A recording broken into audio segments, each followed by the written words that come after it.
अस्सलाम वालेकुम वरहमतुल्लाहि वबरकातुहू।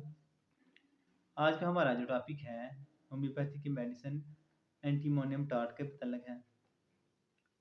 एंटीमोनियम टॉर्च मेडिसिन जो है उसके बारे में आज हम डिटेल से बात करेंगे। तो चलिए शुरू करते हैं। एंटीमोनियम टॉर्च मेडिसिन और एंटीमोनियम क्रूडम मेडिसिन की अलामत काफ़ी जो है आपस में मिलती जुलती हैं, लेकिन इनमें ख़ास फ़र्क यह है कि एंटीमोनियम जो टॉर्च है इसका असर जो है रेस्पिरेटरी सिस्टम पर ज़्यादा है और एंटीमोनियम क्रूडम का जो है वो डाइजेस्टिव सिस्टम पे ज़्यादा असर है। तो एंटीमोनियम टार्च जो है ये जो मेडिसिन है इसकी जो की सिम्टम है या इसकी जो मेन सिम्टम है वो है बलगम का मौजूद होना चेस्ट पे और उसमें खड़खड़ की आवाज़ आना और बलगम को निकालना बहुत ज़्यादा दुश्वार होता है मरीज़ के लिए। उसके अलावा मरीज़ को ऊँघ आती है, सुस्ती बहुत ज़्यादा होती है मरीज़ को। तो इसके अलावा सर्द पसीने आते हैं, इसको तरीली वगैरह आती है मरीज़ को। गठिया के मरीज़ों के लिए बेहतरीन मेडिसिन है। उसके अलावा स्किन पर इसका बहुत असर है और उसके अलावा जो है यूटीआई में इसका असर है। यूटीआई में रेड जो है यूरिन आना और उसके अलावा रेड जो कीड़े हैं उनके लिए भी ये बेहतरीन मेडिसिन है। उसके अलावा स्किन पर इसका बहुत अहम असर है। इसके स्किन पर जो दाने निकलते हैं वो आंवलेदार होते हैं, यानी कि पानी के जैसे बुलबुले होते हैं ऐसे दाने इसके निकलते हैं। तो इसके अलावा भी इसका जो है काफ़ी स्टमक के मामले में भी इसका असर है काफ़ी। तो इसको आप डिटेल से बयान करते हैं। तो सबसे पहले इसकी माइंड सिम्पटम की तरफ आते हैं।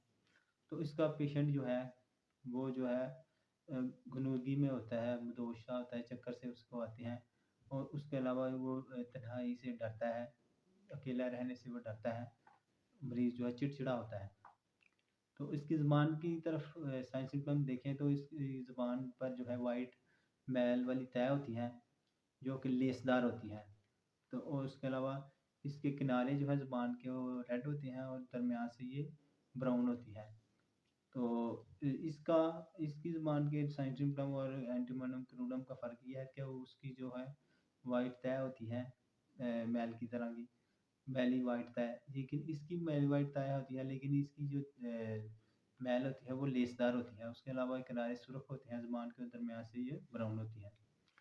तो उसके अलावा अब इसकी आ जाएँ स्किन सिम्पटम्स।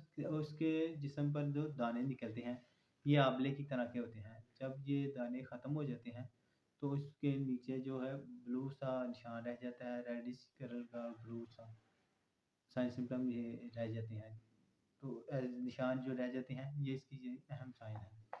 उसके बाद यूटीआई पे देखें तो यूटीआई के मरीज़ जो होते हैं उसमें वो पेशाब जो है वो तकलीफ़ के साथ आता है, तो आखिरी कतरों के साथ ब्लड आता है, इन्फेक्शन होती है यदि इसको तो ब्लीडिंग साथ में होती है, तो इसके लिए आप बेहतरीन असर करेगी, तो आप इसे इस्तेमाल कर सकते हैं। उसके अलावा गठिया के मर्ज़ में भी दी जा सकती है और उसके अलावा जो है डाइजेस्टिव सिस्टम में इसके मरीज़ को जो पतली सी चीज़ भी मैदे में जो है वो तंग करती है, उसको निकालना मुश्किल होता है। उसके अलावा पेट की दर्द वगैरह और इसके अलावा पेट के निचले हिस्से पे गैस का महसूस होना, हवा का महसूस होना इसमें पाया जाता है और गैस के साथ दर्द वगैरह होती है। कमी ज़्यादती की अलामत देखें तो एग्रीवेशन जो है इसके मरीज़ की में जो है अलामत जो है वो रात को सोने के बाद या शाम के वक़्त जो इसकी अलामत बढ़ जाती है, गर्मी के साथ भी इसकी अलामत जो है उसमें इज़ाफ़ा होता है।